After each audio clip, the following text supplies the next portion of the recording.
এই রেডিওতে বাজে হারিয়ে যাওয়া ভূতের গল্প। এই কাহিনীর সমস্ত চরিত্র এবং ঘটনা সব কাল্পনিক।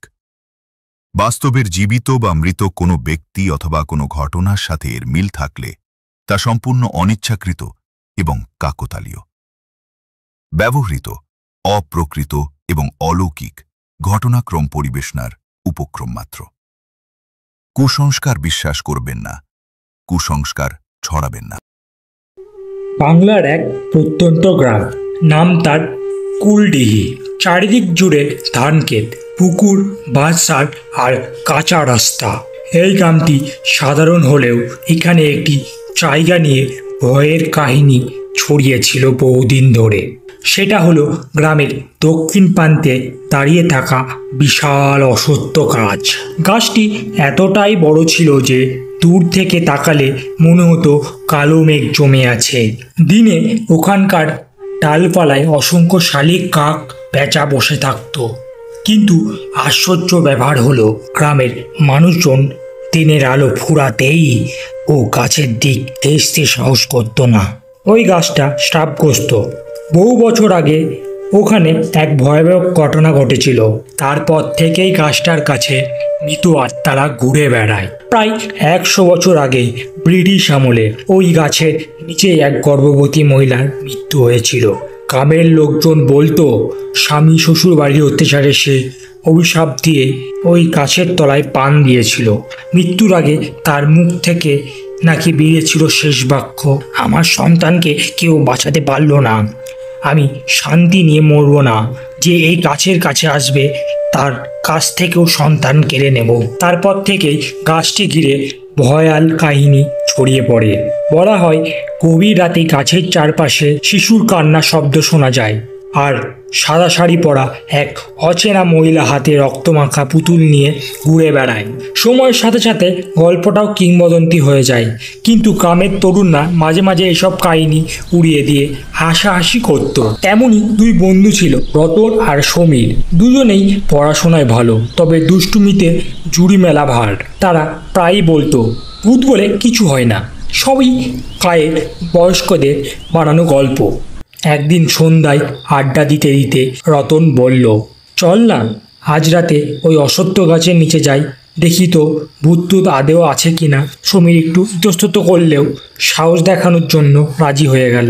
রাত তখন প্রায় 10:30। আকাশ ভরা অন্ধকার, কেবল দূরে দূরে ঝিঝি পোকার ডাক শোনা যাচ্ছিল। হাতে টর্চ নিয়ে তারা দুজন কাঁচা রাস্তা ধরে দক্ষিণ প্রান্তের দিকে রওনা দিল। ধীরে ধীরে হাঁটতে হাঁটতে গাছের কাছে এসে দাঁড়ালো। প্রথমে সব স্বাভাবিক লাগছিল, কেবল বাতাসটা যেন অস্বাভাবিক ঠান্ডা। গাছের নিচে বসে রতন হেসে বলল, দেখলি ভূত কিছু নেই, সবই মিথ্যে গল্প। কিন্তু হঠাৎ করে এক অদ্ভুত ঘটনা ঘটল। টর্চের আলো নিভে গেল, চারিপাশের যেন অন্ধকার আরো গাঢ় হয়ে উঠল। বাতাস ভারী হয়ে এলো, আর কানে ভেসে এলো শিশুর কান্নার শব্দ। সমীর কেঁপে উঠল, রতন তুই শুনছিস তো? রতনের মৃদু হাসি চাপতে গিয়ে গলা শুকিয়ে গেল। সে উত্তর দেওয়ার আগেই দেখা গেল গাছের ডাল থেকে ধীরে ধীরে নামছে সাদা শাড়ি পরা এক মহিলা, মুখ ঢাকা, কিন্তু তার হাতে ধরা রক্ত ভেজা এক পুতুল। দুজনে ভয়ে জমে গেল। রতনের হাত থেকে টর্চটা পড়ে গেল মাটিতে। সমীরের পা একদম শক্ত হয়ে গেল, নড়াতে পারছিল না। মহিলা ধীরে ধীরে এগিয়ে এসে সমীরের সামনে দাঁড়ালো। তার গলা থেকে ভেসে এলো এক ফিসফিস শব্দ, আমার সন্তানকে ফেরত দাও। সমীর বুক চাপড়ে চিৎকার করার চেষ্টা করলো, কিন্তু গলা দিয়ে কোনো শব্দ বেরোলো না।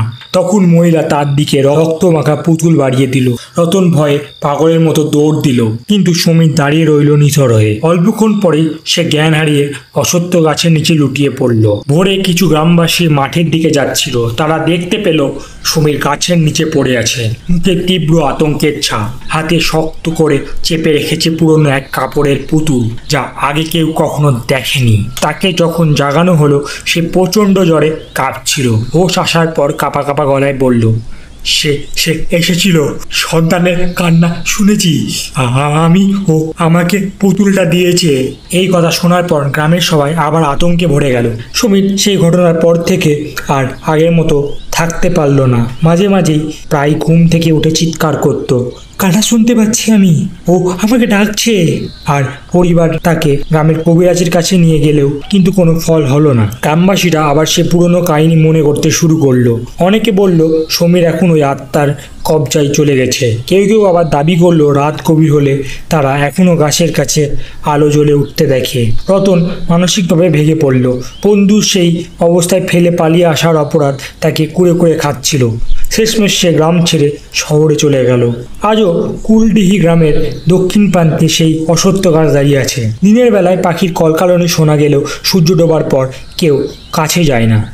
পথচারীরা বলে রাতের বেলায় গাছের চারপাশে যেন কুয়াশা জমে থাকে। দূর থেকে শিশুর কান্না ভেসে আসে। আর কখনো কখনো দেখা যায় গাছের নিচে সাদা শাড়ি পরা এক মহিলা দাঁড়িয়ে আছে, হাতে সেই রক্তমাখা পুতুল। কেউ কাছে গেলে সে ধীরে ধীরে এগিয়ে এসে বলে, আমার সন্তানকে ফেরত দাও।